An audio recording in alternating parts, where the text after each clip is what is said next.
Alright, homework 8.2. This is on proportions, sampling distribution for proportions.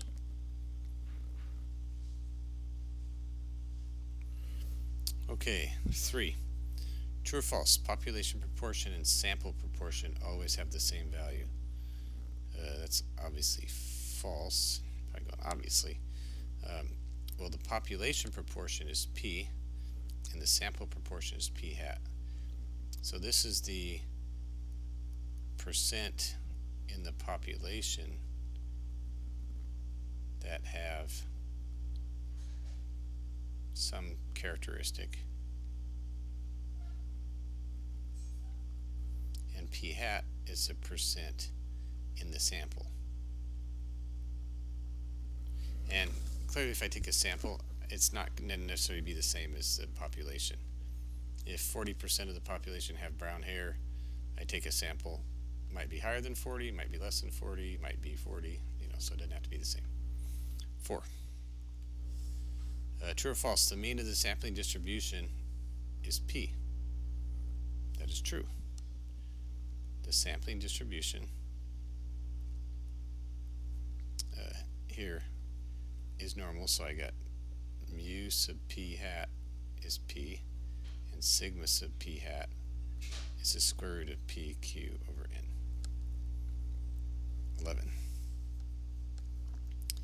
Simple random sample size 75 is obtained from a population of 10,000. Oops, that'll be a little jumpy. A simple random sample of 75 is taken from a big population and whose proportion is 0.8. So p equals 0.8. A, describe the sampling distribution. It's going to be approximately normal with average 0.8 and standard deviation 0.8 times 0.2 over 75. Okay. And this is normal if certain conditions happen. Samples have to be random. I should say approximately normal since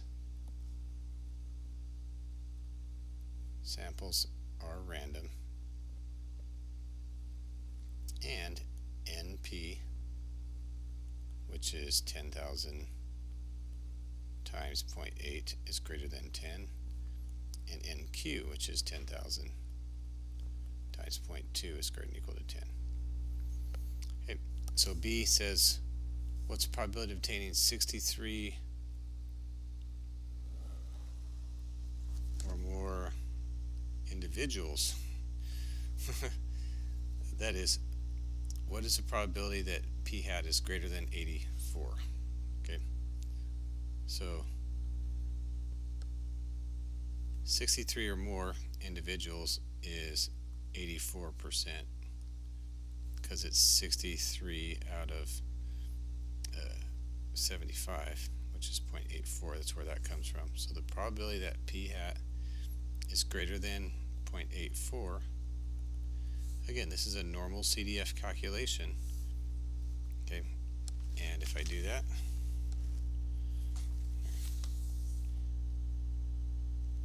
I'm going to do normal CDF. The lower one is, put it over here, 0.84. Upper is just a really big number. The mean is 0.8, and the standard deviation is this guy right here, which is going to be second square root 0.8 times 0.2 divided by 75. Okay. There we go. Enter 19.32%. Okay. 19.32% chance of that happening. And that was B. And C is what's probability of obtaining 51 or fewer with this characteristic. 51 or fewer is 68%, 0.68. So that's going to be the probability, this is C, probability of p hat less than 68. And if you do that the same way, you get 0.0047 or 0.47%. Okay, does that make sense? So that's this area over here, not to scale. Alright, let's look at 15. Foreign language, proportion of Americans to order a meal. Oh, we did this in class, just 0.47. So P is 0.47. Sample of 200 asked to disclose where they could order a meal. Describe the sampling distribution. Well, mu sub p hat is 0.47. Sigma sub p hat is the square root of 0.47 times 0.53 over 20. Whatever that might be. Okay, how do I know that this is normal? Well, 1, random samples,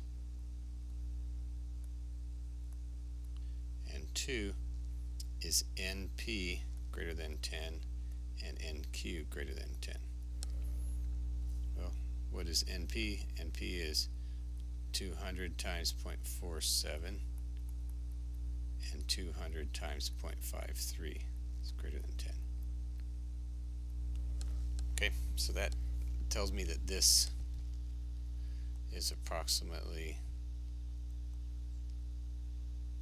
normal. Okay, so there's A. B. What's probably that proportion of Americans who can order a meal in a foreign language is greater than 0.5?